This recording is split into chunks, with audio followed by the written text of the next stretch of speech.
Welcome back. It is Hump Day with my best friend Ryan, hoping to inspire you to read the Bible every single day. Zero excuse. We hope it is working. Yes. How's your Black Rifle coffee addiction coming on? Oh man, it's on strong. Are you still drinking, or did you moonlight on that too? And you now do Dunkin'. What do you do really?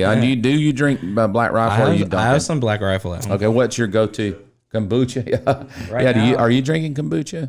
No, Okay, good. That makes me feel better. no.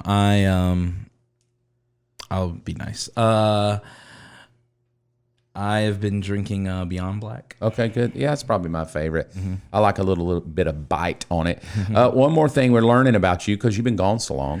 We're learning you're now doing Bible Bros and Brew. I'm going to be listening to it, so I cannot wait. Yeah. Can I call in? Like, do you have call-in people that can call in and like banter back about No, don't but you believe can what ask you believe? questions. So if you have a question, Live? you Or no, does can. have to We'll send them answer in? it at a point in time. So I got a question. You said Bible, meaning no S. yeah. So what version do y'all use? They go back and they use all the versions. So then it is They- Bibles. Yeah.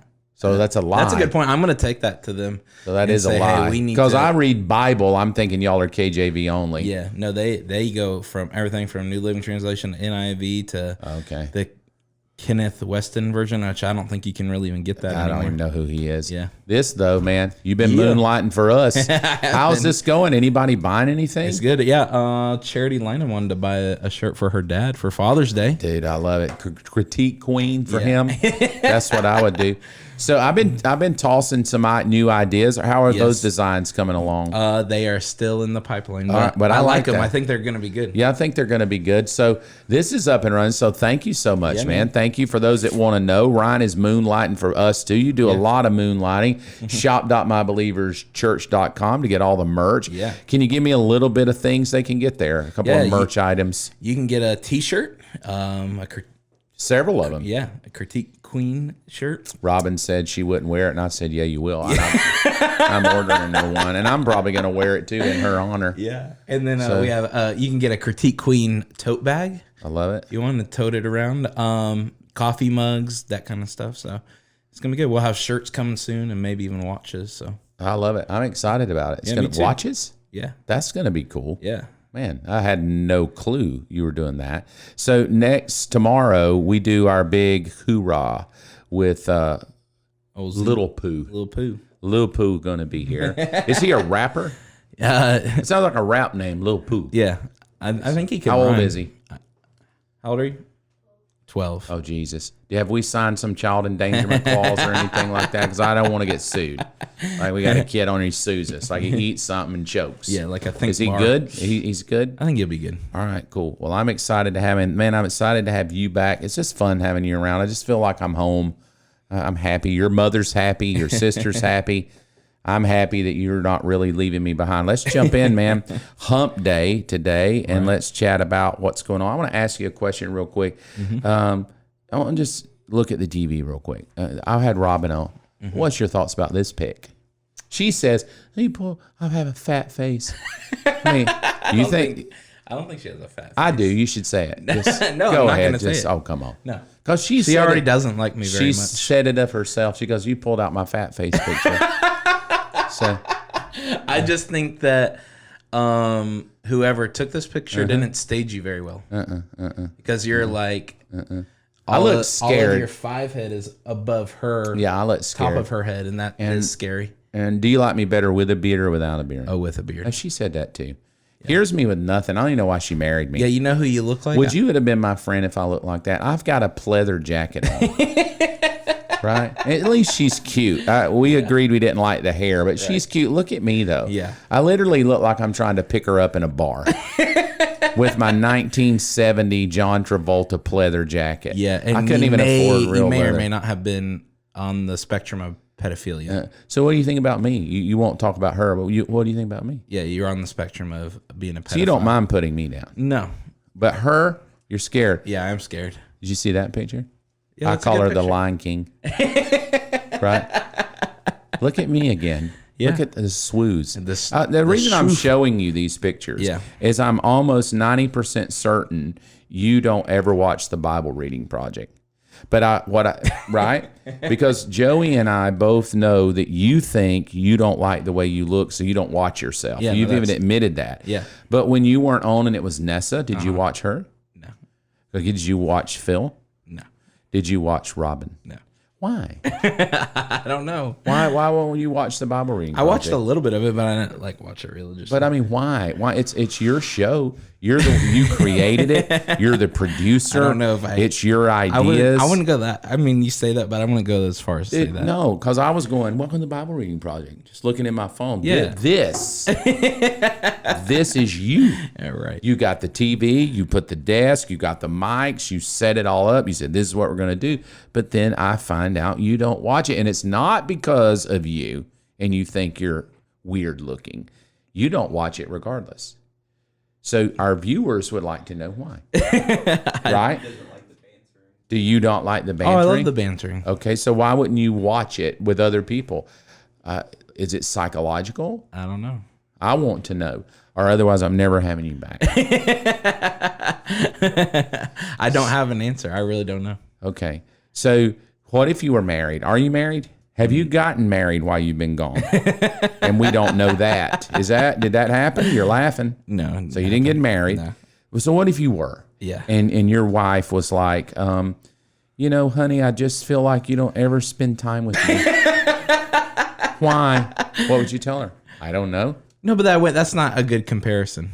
It is a great comparison. No, because We're best friends. I'm here spending time with you, like I'm here in real life. Okay, so But let's. I think a better comparison would be like, oh, why don't you ever like my Instagram picture? Okay, why? And wouldn't you? Or, hey, honey, I'm on the news, and you didn't. Why? Hey, honey, I preached a great sermon. Did you listen to it? No. Why? Why wouldn't that's you? better. Why wouldn't you watch?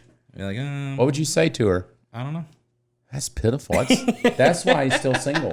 That is why you're still single. It's hurtful. But I'm not going to pout and whine. I'm trying not to pout and whine. I'm just going to go. I'm just leave them all alone. But I'm finding out a lot about you. Let me ask this question. I feel like I need to go to counseling. Do you listen to them? I do when we're recording. But after the fact, do you go back and listen to them? Nope. So you don't do that at all. No. So you're basically like, I'm going to help pull something off, and then I'm over it. I'm never going to look at it again. I'm done. But I don't mind producing it. Yeah. But I'm not going to go back and look at it. Yeah, I don't really want to relive what I already lived. Ooh. Well, that's a good question. That's a good answer. That makes me feel like, well, okay. Yeah. But you didn't live Nessa or Phil or Robin. You just don't want to live their experiences. Well, I guess the reason is like I start to watch and I'm like, oh, I could do such a better job. Okay. I don't want to just watch them and be like, they suck. Okay, I understand. Because in my that. mind, they're great people. And you don't want to put them down because you're better. But not be bitter, but like just be like. But you're better than them. Yeah. And you know you are. Yeah, but it's odd because at the same time, I'm more humble than them too. You are. He doesn't watch it because he doesn't want to become prideful. Yeah, right. Okay, that's a good answer. See, Joey understands. That's a great answer. I would kind of label that narcissist, but I like humility. I like that word. You're humble. Yeah. And so good. I'm glad. And I'm not a pro. I'm not like a psychiatrist or anything. So let's jump in. Psalm 123. I'm gonna have to let you read it. So you read it today. All right. And we'll have a good one. All right, buckle up. It's a long one. I lift my eyes to you, O God, enthroned in heaven. Keep looking to the Lord our God for his mercy. Just as servants keep their eyes on their master, as a slave girl watches her mistress for the slightest signal. Have mercy on us, Lord, have mercy, for we have all had our fill of contempt. We have had more than our fill of the scoffing of the proud and the contempt of the arrogant. Man, lay it on me. What you got? I like this idea of, we keep looking to God for mercy, just as a servant keeps his eye on his master, just looking for the slightest signal. Because I understand, I have this. I don't say this very often, but I have a weird ability to be able to pick up on cues from people. Like I'm very oddly observant. Like I can walk into a room, see how everything's set up, walk out. If something moves, I can tell. ever say anything, but Sure. I just, so this idea, I understand what he's saying here, the psalmist saying that we are looking for any sign or any kind of hint, the slightest hint of the mercy of God, and the idea of just being vigilantly looking for that, and being able to tell when the mercy of God is. That's good. I don't know. Oh, I like that. No, that's good. Read that last verse again. I thought it was interesting. We had more than our fill of the scoffing of the proud and the contempt of the arrogant. Define arrogant for me in your perspective, what an arrogant person is. Someone that would say, I'm not going to watch the Bible reading project because I know that I can do a better job than them. That's arrogant. Yeah. How on a real daily in and out, how do you distinguish between a person who just knows they're gifted and strong and do what they do well versus, dude, they're just arrogant? Yeah. How does a Christian show themselves strong? You used a word the other day, or just a minute ago, we were laughing about humility, right? You know, that weak, feeble word, humility, and then this word arrogantly, boastful. But how do you lead strong without being arrogant? I think one, you have to know that no matter how gifted you are, you're always replaceable. I think the story about when you leave and what your dad tells you is the best story, and I'll let you tell that in just a minute. So I think that is first and foremost, you're not so special that you're not replaceable. And then second, I think to always be teachable, that there's always something to be learned, no matter how gifted you are, how wise you are, how long you've been doing whatever it is that you're doing, that to always remain teachable. Yeah, I would agree. There's this fine line between, if a woman leads strong, we don't call her arrogant, we call her Jezebel. Yeah. If a man leads strong, you can almost say, well, he's just so arrogant, he's prideful, Right. And so there's this weird thing in Christianity about not knowing how to handle strong, gifted leaders, male or female, right? And I think you mentioned the story of my dad. I was in my 20s. I was working for him here, and I felt like it was time for me to go and go back to Tulsa to go back to school. So I went in his office and said, hey, Dad, I've been a youth pastor here for a year, but I think it's time for me to move back to Tulsa. And he goes, okay. And I was like, are you okay with that? And he goes, yeah, if God's telling you to go, you and Robin need to go. And you need to move. I said, yeah, but man, I lead worship here for you. I am your youth pastor. I don't want to just leave a hole. And he said, well, I want you to follow God. Yeah. And I said, well, I do too, but I don't want to leave you in a rock and a hard place. And his words to me were, you wouldn't leave me in a rock and a hard place. If God's calling you to go, he'll send me somebody better. And yeah, it's humbling. Yeah. When Especially, if your dad. Yeah, when Right. it's your dad. When you feel like, well, I thought I was doing a really good job. I thought I was a good youth pastor. Right. And then he says, God will send somebody better. And it was true. That's The right. Lord sent the perfect person. But it grew me up. Right. It grew me up to realize that there are people who can do it better. There are people more anointed, more gifted. And so what I learned over the years, because I feel like I am a strong leader. I don't feel like I shy away from things. I feel like if God gives it to me, I'll run full throttle. Right. And I do so without apologizing. And so how do you take that personality and not appear that you're just this arrogant, what would the world say, a-hole, right? You're this arrogant man.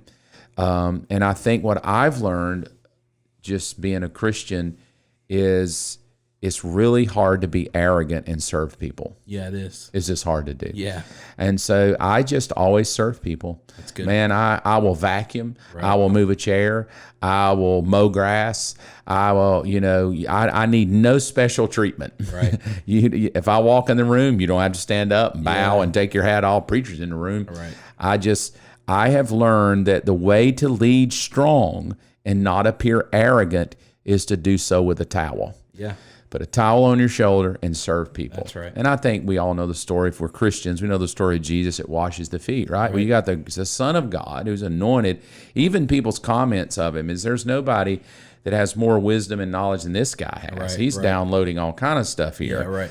and then he takes a towel and he serves his guys. You know, he washes their feet. So that's kind of how I think you balance strength and humility is with the word serving. That's good. Because if you don't serve people, you are arrogant. You're just like, get out of the way, man. You're just messing the whole thing up.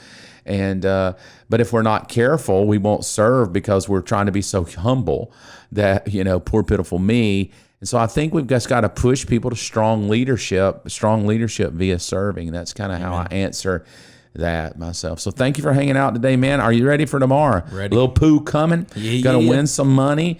It's gonna be a fun day. I'm looking forward to it. We'll see you tomorrow for Stimulus Thursday Bible reading.